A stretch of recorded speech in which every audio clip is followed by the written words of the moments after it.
Olá, meus alunos. Hoje o nosso vídeo é sobre Tocqueville.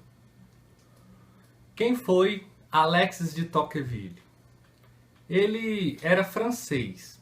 Ele nasceu em uma família monárquica e aristocrata. Ele estudou direito em Paris. Ele seguiu a carreira da magistratura. O Tocqueville, ele foi um adepto dos princípios liberais da Revolução Francesa. E ele foi contra os excessos violentos dessa mesma Revolução Francesa. Então ele apoiava, ele era de acordo apenas com os princípios liberais, ok? Da Revolução Francesa. O Tocqueville, ele se sentiu atraído pela recém-formada República Americana, né? Porque pouco tempo antes da Revolução Francesa, aconteceu a Revolução Americana, ok, meus alunos? Só para vocês entenderem um pouco melhor. Um pouco antes da Revolução Francesa foi a Revolução Americana. E ele se sentiu atraído. E ele foi lá verificar como se deu isso, como é que estava ocorrendo, o que estava acontecendo nos Estados Unidos. Então ele foi lá conhecer de perto, ok? Já nos Estados Unidos, ele escreveu uma de suas obras mais importantes, que é a sua obra, Da Democracia na América. Ele escreveu outras obras importantes também, e se notabilizou, portanto, como um excelente escritor. Junto com Montesquieu, o Tocqueville ele pode ser considerado o fundador da ciência política moderna. Vou falar um pouco mais a respeito disso, que isso é muito importante. Só para ficar claro, ele é do início do século XIX. Ele nasceu em 1805 e morreu em 1859. Meus alunos, o liberalismo britânico, ele fascinou muitas pessoas, inclusive o Tocqueville. E olha que ele era um aristocrata. O Tocqueville, ele considerava que a França tinha muitos problemas, mesmo após a Revolução Francesa. Ele não negava os problemas que a França estava passando mesmo após a Revolução. E que, além disso, existiam muitas diferenças políticas e sociais entre a Inglaterra e a França. A Inglaterra também, anos antes, tinha passado pela sua Revolução, a Revolução Gloriosa. Então, ele começou a notar essa diferença entre a França e a Inglaterra, e ele vai passar a notar diferenças muito gritantes entre a França e os Estados Unidos também. Por isso que ele foi buscar nos Estados Unidos as respostas para os problemas franceses. Ok, meus alunos? Essa foi uma ideia que ele teve, uma sacada que ele teve. Ele falou, fiquei sabendo que lá nos Estados Unidos o negócio está ficando bom lá, eu vou lá ver como é que é isso. E foi. Eu vou falar um pouco mais dessa experiência de Tocqueville nos Estados Unidos. Meus alunos, acima de um magistrado ou de um filósofo, o Tocqueville ele se considerava um sociólogo. As transformações sociais da Revolução Francesa lhe interessavam mais do que as transformações ideológicas. Para Tocqueville, pouco importa entre monarquia e república. O que interessa para ele é exatamente isso aqui que eu pus no quadro. O que interessa para ele é a diferença entre uma sociedade feudal dominada pela aristocracia de uma sociedade democrática governada pelas classes médias. O que interessava para Tocqueville era exatamente isso. Com esse pensamento, o Tocqueville nos faz lembrar de Aristóteles, quando Aristóteles defendia as classes médias. Pois bem, o que estava pegando na França naquele momento, no início do século XIX? Eu vou falar para vocês exatamente o que estava acontecendo na França no início do século XIX, que estava incomodando o Tocqueville. Os ultraconservadores estavam defendendo o regresso ao passado. E os liberais estavam pretendendo manter e reforçar as conquistas da Revolução Francesa. O Tocqueville ele estava se sentindo cada vez mais como um liberal. E isso, repetindo, na primeira metade do século XIX, onde os liberais ainda eram minoria. Ok, meus alunos? Mas, para o Tocqueville, o liberalismo político não é a passagem do Estado absoluto para o Estado liberal, como entendiam alguns juristas da época, não. E nem era a passagem da sociedade agrária para a sociedade comercial, como alguns economistas entendiam. Meus alunos, eu vou mostrar para vocês o que era o liberalismo para o Tocqueville o liberalismo trazido pela Revolução Francesa, ok? O que foi o liberalismo trazido pela Revolução Francesa? O fim do feudalismo,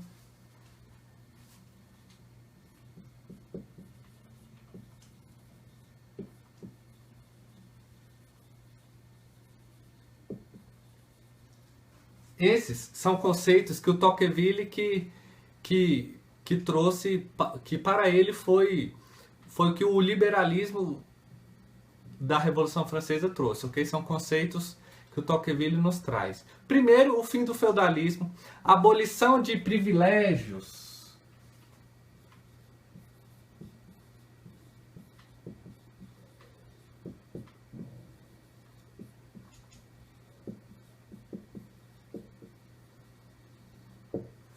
Abolição de privilégios. Que privilégios, professor? Privilégio de algumas classes. E a substituição do sistema existente para um novo regime.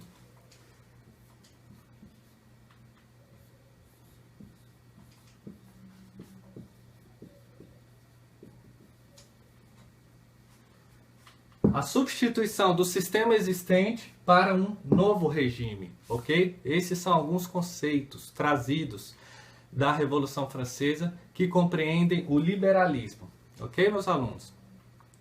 Um regime de liberdade? Ok, um regime de liberdade sim, mas também um regime de igualdade jurídica e social, no acesso da burguesia ao poder, da passagem dos senhores feudais para empreendedores da cidade.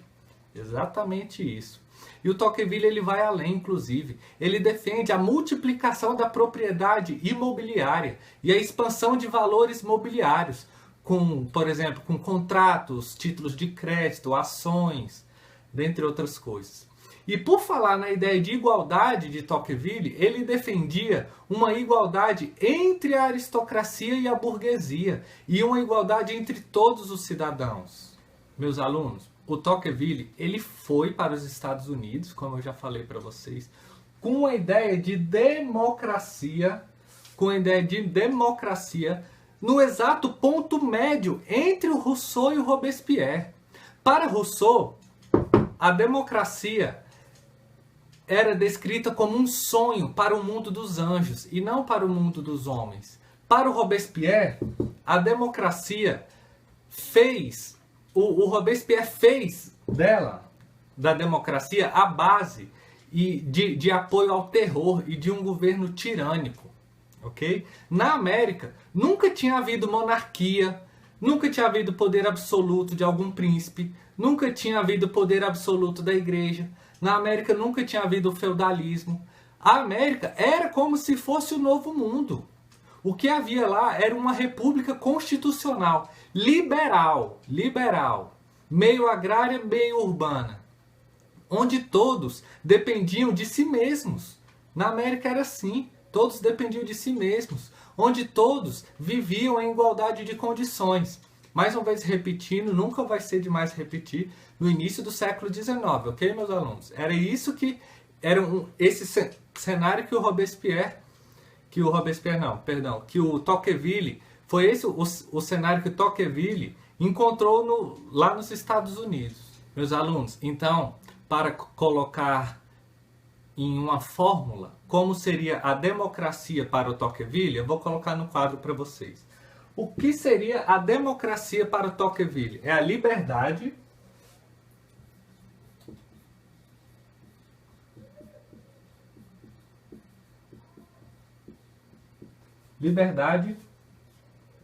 mais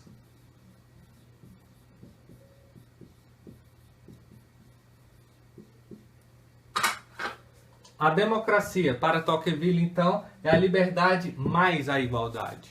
Essa é a fórmula de Tocqueville. A democracia ela é um regime igualitário, onde ela traz menos miséria, mais bem-estar, menos ignorância, menos crimes. O Tocqueville ele chama a igualdade de condições americana de nova e impressionante realidade. Quase todos os americanos dispõem do mínimo para viver. Há poucos que sejam ricos. Quase todos têm a necessidade de exercer uma profissão. A maioria dos ricos, eles já foram pobres. A maioria dos ricos eram pobres antes. Então eles ascenderam, ok? As noções sobre religião, história, ciências econômicas, ciência política, legislação, governança, várias outras noções, elas eram praticamente as mesmas para todos os indivíduos americanos. E mais uma vez isso impressionou Tocqueville. Porém, veja bem, o Tocqueville também percebeu os riscos da democracia. A democracia traz riscos, sim. O Tocqueville não fechou seus olhos para os riscos da democracia. Aí vocês me fazem uma pergunta. Professor, quais são os riscos da democracia para o Tocqueville? Já falo para vocês. Outros pensadores também já tinham percebido na democracia um excesso de individualismo, ou um abuso de liberdade, ou até mesmo uma condução à anarquia. O Tocqueville ele foi o primeiro a constatar o poder da maioria. Poder da maioria.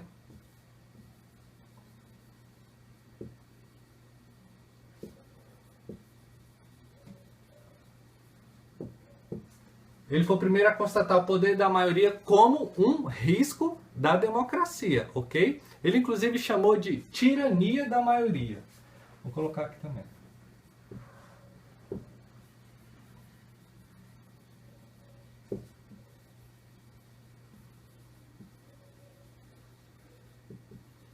Eu vou colocar o poder da maioria barra tirania da maioria, porque nesse caso representa a mesma coisa, ok?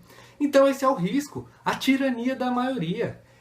É no século XIX, meus alunos, isso, ok? Vou ressaltar mais uma vez, isso é no século XIX. Ou seja, ainda não existia oposição, ainda não existia o direito das minorias.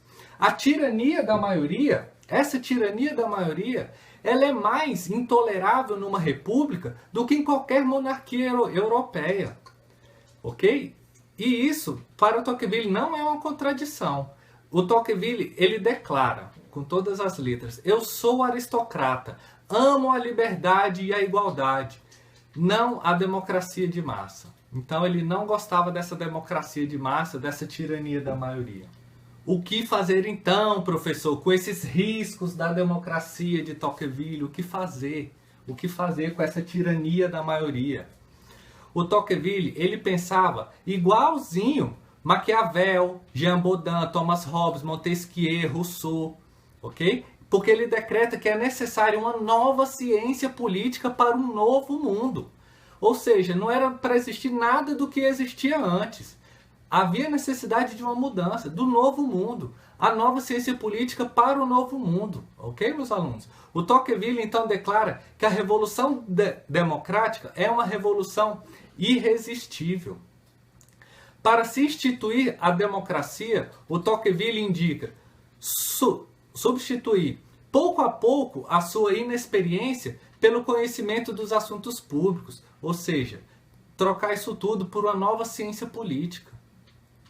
Para se regular a democracia, a primeira proposta de Tocqueville é de uma reconciliação dos cristãos com a democracia. Igualzinho também o que aconteceu com os anglicanos quando eles se adaptaram à Revolução Gloriosa que aconteceu na Inglaterra. Nesse contexto, é imperioso então que o plano cristão apoie a democracia e que, além disso, os liberais não ataquem a religião. Assim, se obtém um amplo consenso democrático, tanto político, quanto social, quanto espiritual, ok? E assim também se alcança uma nova paz religiosa entre conservadores e liberais. Na França, o Tocqueville tinha uma administração pública extremamente centralizada pela monarquia. Ele considerava isso. E ele caracterizou que na França era assim, uma administração pública extremamente centralizada na monarquia. E nos Estados Unidos ele encontrou uma descentralização administrativa. Ele viu nos Estados Unidos algo completamente diferente do que tinha na França. Então ele viu lá essa descentralização administrativa. Essa é a segunda proposta de Tocqueville. Por mais que o Tocqueville desejasse levar para a França essa descentralização administrativa e outros meios que ele vislumbrava para limitar o poder da maioria, ele acrescentou que seria muito difícil implantar esse modelo americano. O Tocqueville considerou que seria muito difícil implantar essa descentralização administrativa na França. Meus queridos alunos, estamos finalizando o vídeo sobre Tocqueville. Vou finalizar falando um pouco mais dele, desse pensamento dele. O Tocqueville, ele teve muito sucesso no início, com essas ideias, vou lá nos Estados Unidos ver o que está rolando lá, o que lá é diferente da França. Ele teve muito sucesso no início, porém ele meio que caiu no esquecimento com o passar do tempo. Ainda no século XIX, ao final do século XIX, caiu no esquecimento. Poucas pessoas levavam em consideração o que o Tocqueville tinha falado. Porém, ele veio a ser considerado um grande pensador político, mas isso já no século XX, onde as ideias dele voltaram à tona, voltaram à baila. O Tocqueville, ele pode ser considerado um aristocrata que se tornou um liberal. E ele foi muito perspicaz, porque ele enxergou a realidade da França como ela é, ainda mais fazendo esse estudo comparativo entre a França e os Estados Unidos. Ok, meus alunos? Ele substituiu o método clássico de ciência política por um método sociológico. O Tocqueville, ele prenunciou que a democracia veio para ficar. E a democracia liberal e igualitária tinha sim defeitos, tinha sim inconvenientes, mas era completamente aceita, era totalmente aceita. E ela era muito pertinente, e ela era correta e tinha que ser aceita, ok? E para finalizar, o Tocqueville ele remata o seguinte: a igualdade pode conduzir as nações à servidão ou à liberdade, pode conduzir as nações às luzes ou à barbárie, e pode conduzir as nações à prosperidade ou à miséria. Ok, meus alunos? Finalizamos o nosso vídeo super sucinto, breve introdutório sobre o Tocqueville. Por favor, dê um like nesse nosso vídeo. Se você gostou, dê um like. Se você ainda não se inscreveu no nosso canal, por favor, passe lá, se inscreva no nosso canal. Passe lá no nosso canal, tem muitos outros vídeos lá. Esse foi o vídeo sobre Tocqueville. Agradeço a presença de vocês. Passa lá no nosso canal. Muito obrigado.